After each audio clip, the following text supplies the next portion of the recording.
Have you ever felt a heavy weight pressing down on you, a sadness, or a fear so deep that it felt like it had its own gravity? It's a feeling that lives in your chest, a quiet ache that follows you through your day. You might put on a smile for your coworkers, laugh with your family at the dinner table, go through all the motions of a life that looks perfectly fine on the outside. But underneath it all, there's a story you're not telling, a pain you're carrying all by yourself. This silent struggle is one of the most universal human experiences, yet it is also one of the most isolating. We walk around with these invisible burdens, convinced we are the only ones. This experience of holding it all in is something most of us know intimately. It's the knot in your stomach when you're worried about a loved one's health. It's the quiet shame after a mistake at work. It's the lingering grief from a loss that happened years ago, one that everyone else seems to have forgotten. We tell ourselves that nobody wants to hear it, that it would be a burden to others, or that showing our pain is a sign of weakness. So we tuck it away, deep inside, hoping that if we ignore it long enough, it will simply disappear. But pain doesn't work that way. It waits, it lingers, and it often grows heavier in the silence. Let's dare to step into this conversation with open hearts and a willingness to be seen. So why do we build these fortresses of silence around our pain? The reasons are complex, deeply personal. One of the primary drivers is the fear of being judged. We worry that if we show our cracks, if we reveal our struggles, people will see us as weak. Another powerful reason we stay quiet is the desire not to be a burden. This is especially true for those of us who identify as helpers or caregivers. We are the strong ones the people others lean on. Shame is also a huge part of this equation. Shame is the intensely painful feeling that we are flawed and therefore unworthy of love and belonging. It's different from guilt. Shame is about our identity. I am bad. Finally, sometimes we stay silent simply because we don't have the words. Pain, especially deep emotional or traumatic pain, can be a pre-verbal experience. It can live in our bodies as a tightness in our chest, a pit in our stomach, a constant state of high alert. So we give up trying to explain, retreating back into the familiarity of our silent world. But at least it's a language we understand. Our reluctance to share pain isn't something we're born with. It's something we learn. Our families are our first teachers, the architects of our emotional blueprints. Think back to your childhood. What were the spoken and unspoken rules about emotions in your home? Was it a place where it was safe to cry, to be angry, to express fear? Or were you told to stop crying, toughen up? Culture adds another significant layer to this conditioning. Different cultures have vastly different norms around emotional expression. Some are stoic and reserved, valuing self-control and emotional restraint above all else. In these cultures, there might be a collective belief that personal problems should be handled privately, and that sharing them publicly brings shame, not just to the individual, but to the entire family. Gender roles also play a massive part in dictating who gets to be vulnerable and who doesn't. For generations, boys in many cultures have been fed a steady diet of messages that equate masculinity with emotional suppression. They are taught that boys don't cry, that showing sadness or fear is a sign of weakness. Women, on the other hand, are often stereotyped as emotional, which can lead them to prioritize the emotional needs of others over their own. These rigid, outdated gender norms box us in, limiting the full range of our human experience and reinforcing the idea that certain emotions are off limits depending on our gender. Let me tell you about a man I met. Let's call him David. David was a successful architect. He was a loving husband. He was a father of two. From the outside, his life looked perfect. For over a year, his company had been struggling. He was on the verge of bankruptcy. He was terrified of losing everything he had built. The stress was eating him alive. He couldn't sleep. He was irritable. He felt a constant sense of dread. Yet he told no one. He believed his role was to be the provider. He believed he had to be the rock for his family. He thought admitting his fear would make his wife panic. He thought his children would lose respect for him. So each morning he put on his suit. He fixed his confident smile. He walked out carrying an unbearable weight alone. His silence became a heavy armor. It protected his family from worry, he thought. But it was crushing him. He started having panic attacks in his car at lunch. He felt completely isolated. He felt like he was living a double life. The man inside was screaming. When we hold our pain inside, we create an echo chamber. In this chamber, our fears, our insecurities, and our negative self-talk are the only voices we hear. There is no one there to offer a different perspective. No one to say, "That sounds incredibly hard. But it's not your fault. Instead, the painful thoughts just bounce off the walls of our silence, growing louder and more distorted with each echo.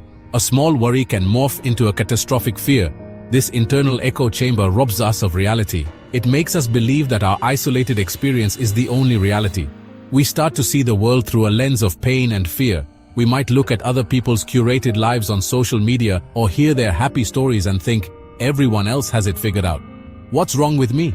Furthermore, keeping pain a secret is exhausting work. It takes an enormous amount of mental and emotional energy to constantly monitor ourselves to make sure the mask doesn't slip. This constant vigilance is a form of chronic stress. It's like running a background app on your computer that drains all the processing power. You may find yourself feeling perpetually tired. This exhaustion can eventually lead to a state of emotional numbness.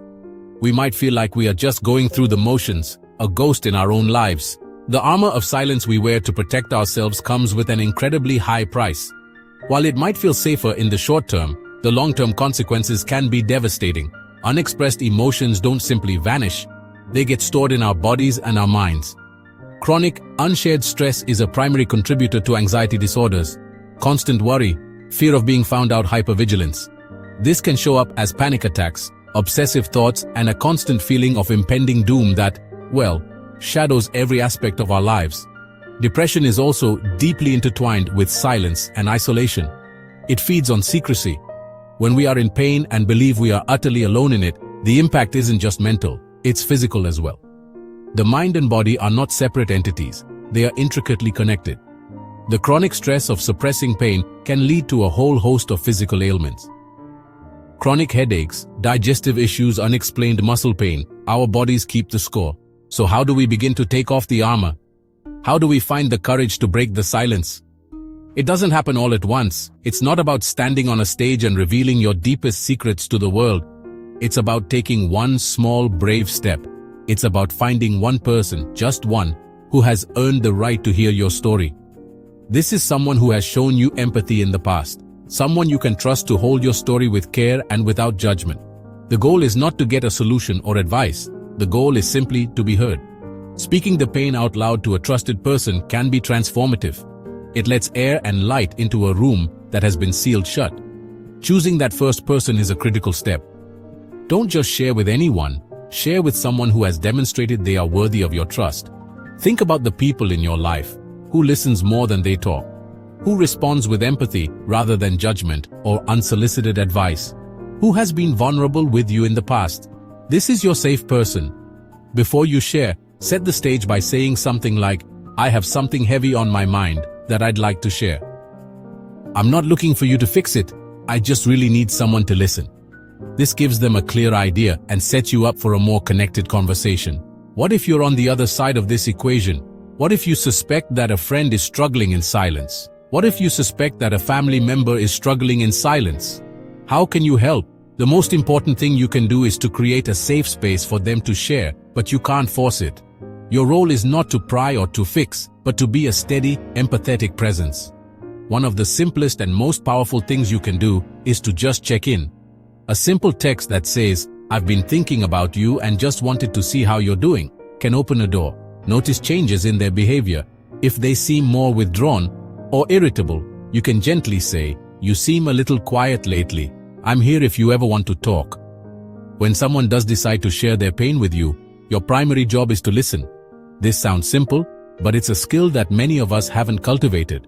True listening means putting your own agenda aside. It means not interrupting, not immediately offering solutions. Instead, listen to understand. Ask clarifying questions like, what was that like for you? The goal is to make them feel heard and validated, not to solve their problem for them. In the end, this journey out of silence is a journey back to ourselves and back to each other. We hide our pain because we are afraid it makes us unworthy of connection. But the profound and beautiful truth is that our vulnerability is the very birthplace of connection. It is in those moments when we dare to show our imperfections that we give others permission to do the same. When we share our story of struggle, we find that instead of pushing people away, it often draws them closer. We discover that the very things we were most ashamed of are the universal experiences that bind us together as human beings. This work of being vulnerable and holding space for others is not easy.